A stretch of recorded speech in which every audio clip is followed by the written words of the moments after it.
I'm Jay Pitts, a real estate broker, agent, leader, and investor. For the last decade, I've navigated the craziest of real estate markets this country has ever seen, selling over 2,000 homes, moving in and out of markets, always ahead of the curve. And now I'm bringing that perspective to you. This is your resource, and Real Talk About Real Estate starts right now.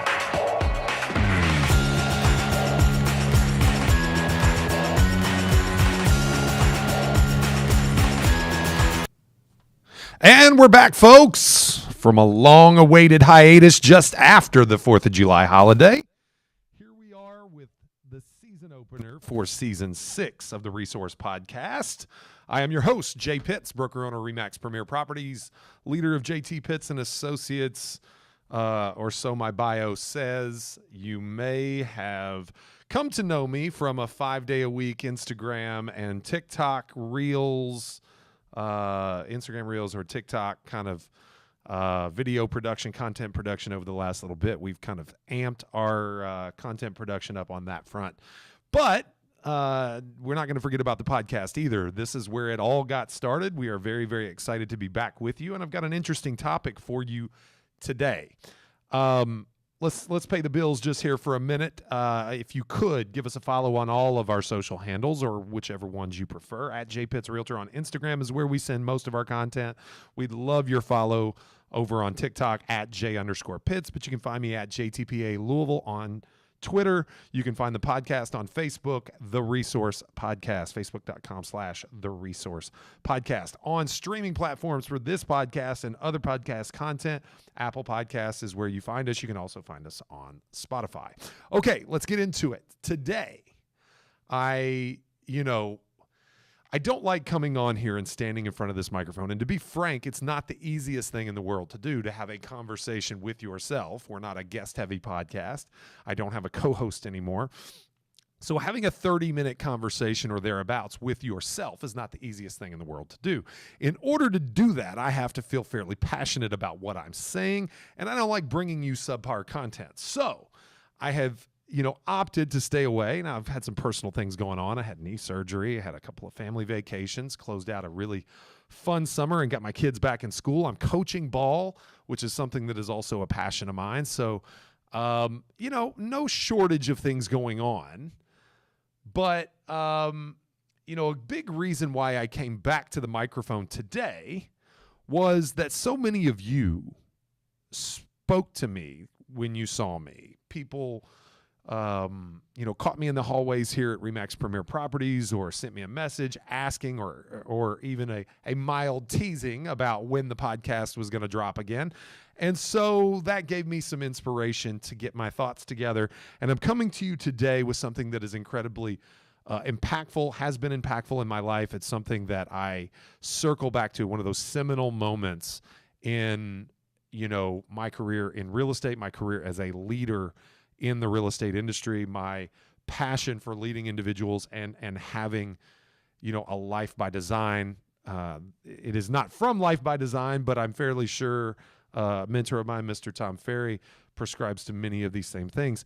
Think and Grow Rich is, in my mind, the most productive, the most impactful book out there for personal philosophy and achievement.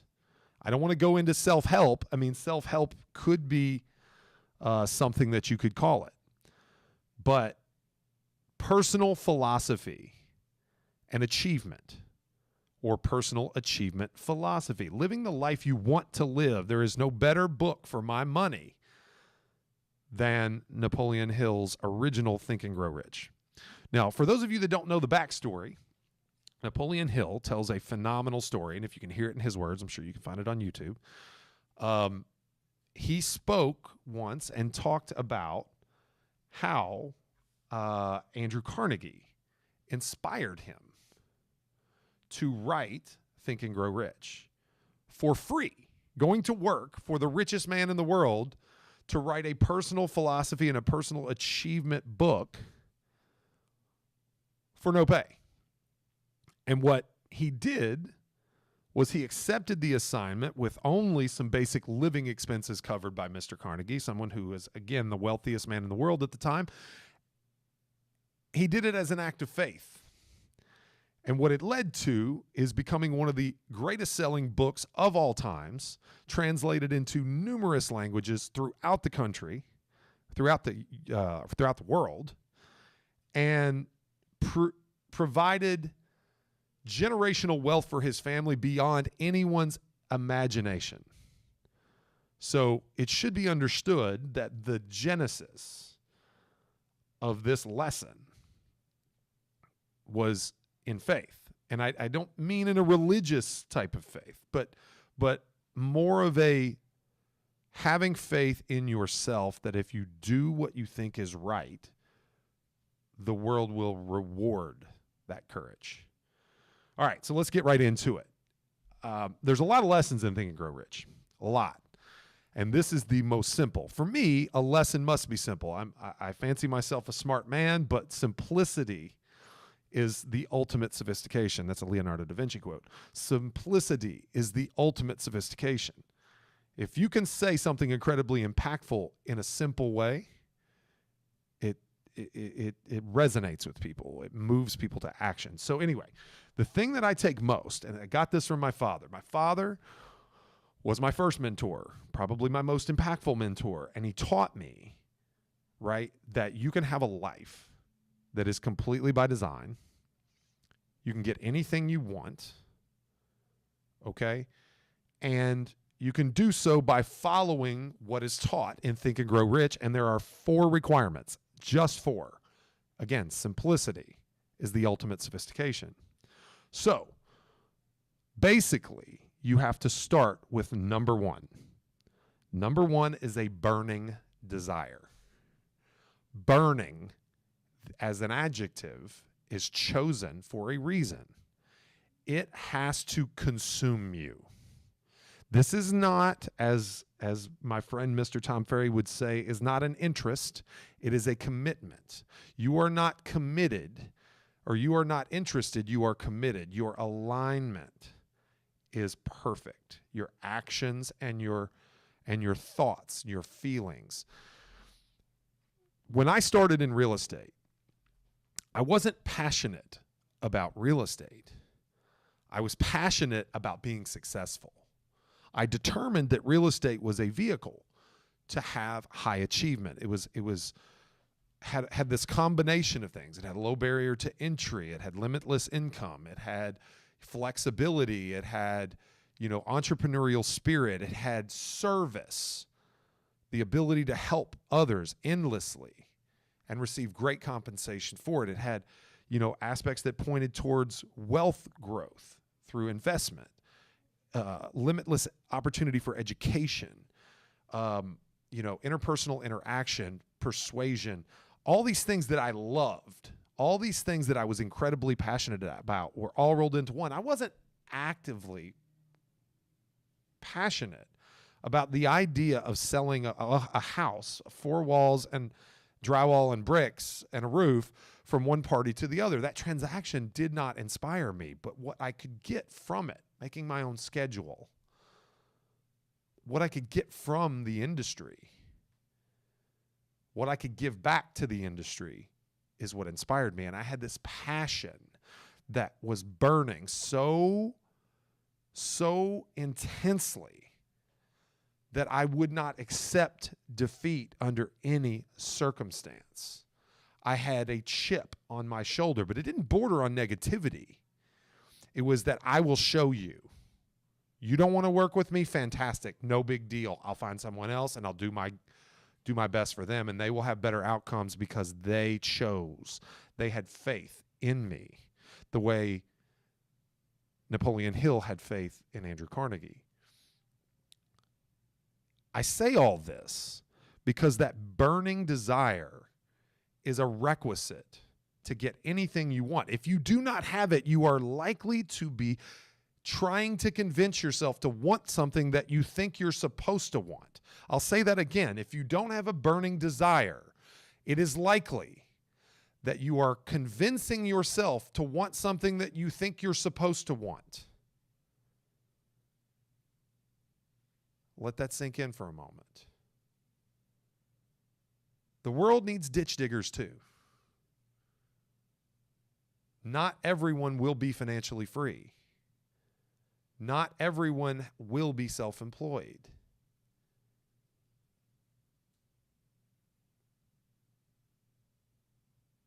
You got to be different. You got to be okay being different. You got to be okay knowing that those people around you that are small-minded are doubting you at every turn. You have to be okay with it. You got to be cut a little different to have the courage to pursue that burning desire. You got to be different to have a burning desire in today's world. But Napoleon Hill knew that that was the start. And without it, all other action, all other achievement was impossible. So number one, a burning desire. Number two, very, very much hand in hand with number one. That's why it comes second on the list. You must have a mind closed to all negative input.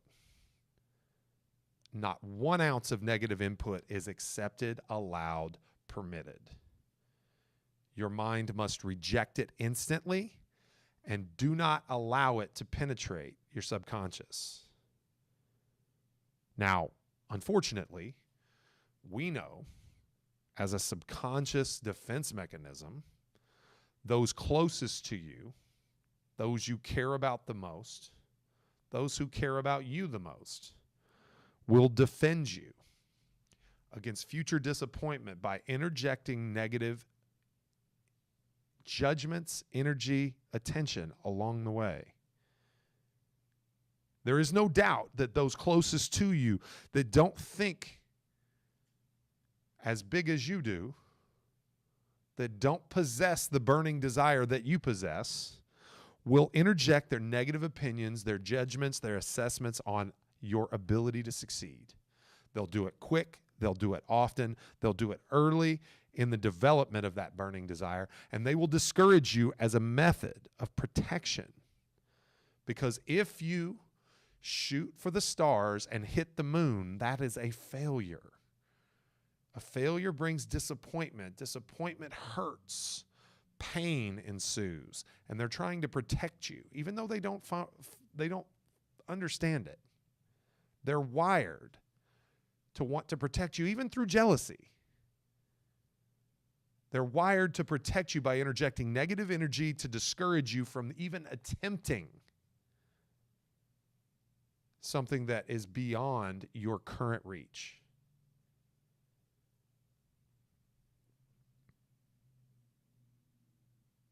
Sometimes you'll find inspiration in those who have little to nothing invested in you. Because all they get is what they get in a very short interpersonal interaction with you. And passion and desire and genuineness,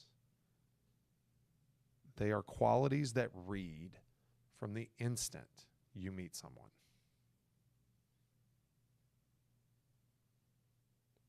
But your best friend, your cousin, your mom, your dad, your brother or sister, they've lived with you through all your weaker moments, through all your failures, all of your subpar successes.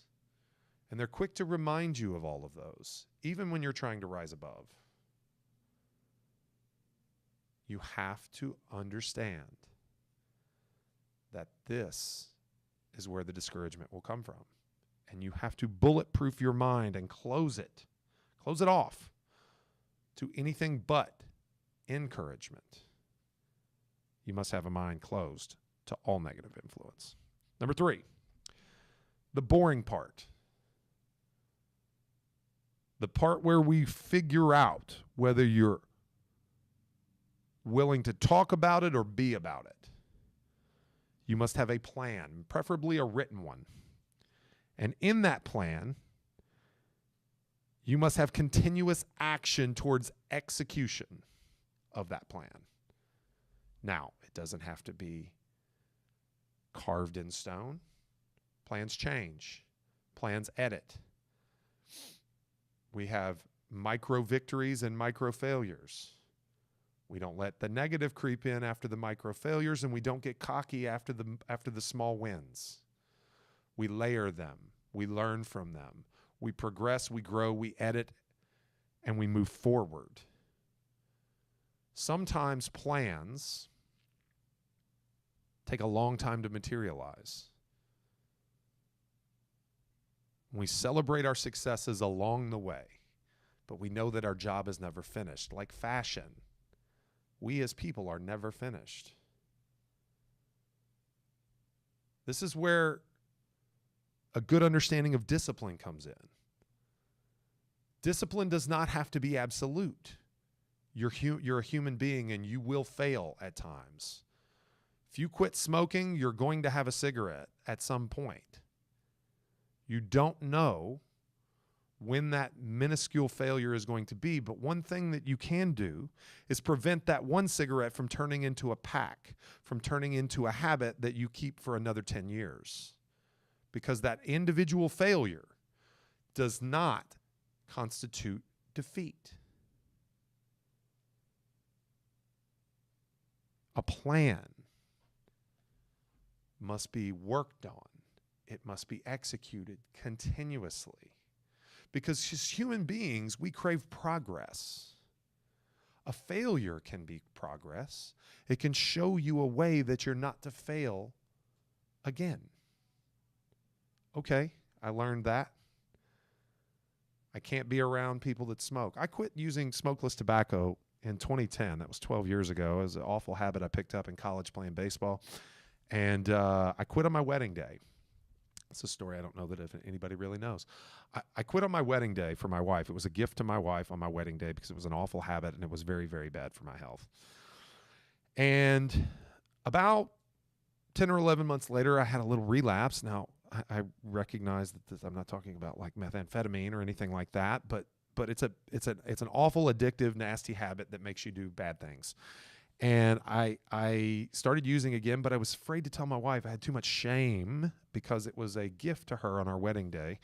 And so I hid it, and she caught me, and I was ashamed. And I quit again, and then probably another few months later, I started up again, once again, ashamed of myself, and wouldn't tell her until she caught me again. And I realized that hiding that from her, it may not have been lying to her face, but there were lots of lies involved in obscuring the truth and hiding that. And I finally had to come to grips with my shame of failure, but the plan remained that I was going to quit.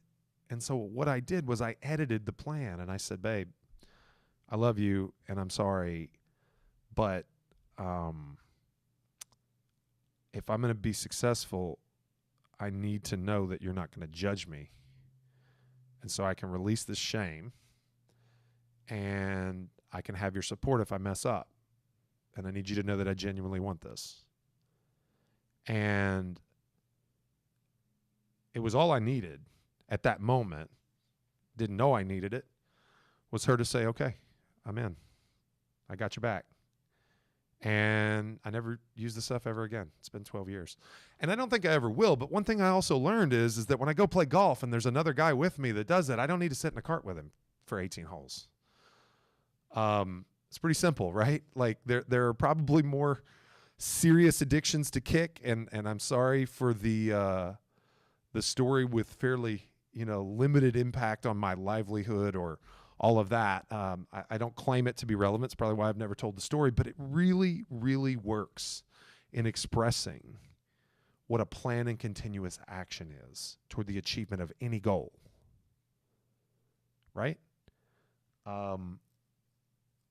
And negative energy for that much. I allowed that shame to creep in and it kept me from achieving my goal. So a plan and continuous action and progress toward achievement of the goal is what you crave. It's one of the single greatest motivating factors that human beings have is progress. So keep that moving. Keep that moving. All right. Last, certainly not least, you must have a mastermind. For those of you that don't know what a mastermind is an individual. It's a human being. It's a person for you to bring along with you to counsel you in your pursuit. There's a couple of qualities, and the search for a mastermind with respect to any endeavor is incredibly important. You should take it seriously. It's typically someone who is balanced emotionally. Someone who doesn't get too high, who doesn't get too low. It's someone who is secure in their own life and their own pursuits.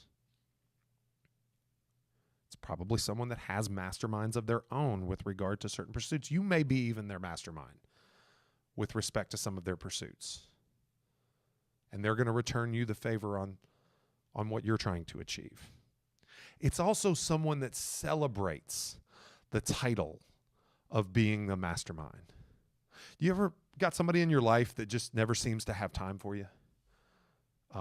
They're bothered by your presence. They may love you. They may care about you. And I don't mean that they're busy doing their own things, but when they're face to face with you and you have a question or you're having a conversation, they'll take a phone call or, they'll put you off and not come back.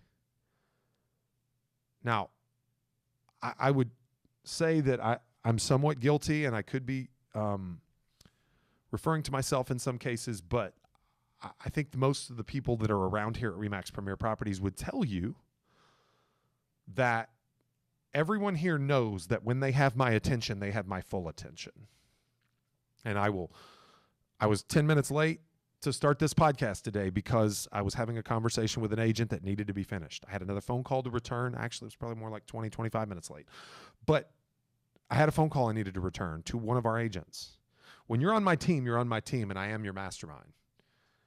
Okay? Now, you must do the things on 1, 2, 3 to get me to prove to me sometimes that it is worth me being your number 4. But if you're serious and you're genuine and you want to achieve something and you're on my team, then I am there for you. And you need to know that the person signing on behind you is going to shoot you straight. They're going to tell you in your weaker moments where your burning desire, while your mind closed to negative, where your continuous action toward achieving your plan, where you're faltering. They need to inspire you when the plan needs to be changed. They need to tell you where you've got an unwinnable hand and you need to fold. They need to have the courage and conviction to help you and have those difficult conversations regardless of how challenging it may be for them. Because ultimately, being a mastermind is not about what it brings them, it's about what they bring you. And they need to be happy in that role. Someone who understands the importance of a mastermind is a good candidate to be one. So let's recap. 4 things required to get anything you want in life, not in real estate, but in real estate if you choose. A burning desire, be committed, not interested. Unshakable, conscious and subconscious desire. What do you think about when you're shaving? What do you think about when your mind wanders? When you're driving, you got the windshield time and the world gets silent. It's a good chance whatever your mind goes to in those moments, that's what you really want in life. You must have a mind closed against all negative, no matter how compelling or close the relationship may be where the negativity is initiated. God bless them. They don't know. I love them. They love me. They're trying to protect me. They don't even know they're trying to protect me, but they are. Because if I fail, it will hurt, and they don't want to see me hurt. I'm not interested in negativity.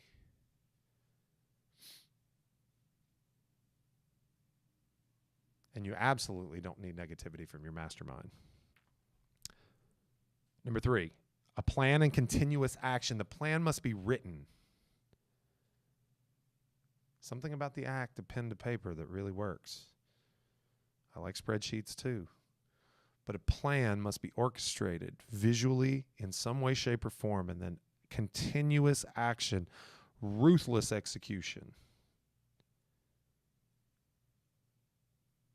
You will never achieve without continuous action. A plan does not execute itself. And last, a mastermind, someone balanced emotionally, someone secure in their pursuits and celebrates the title.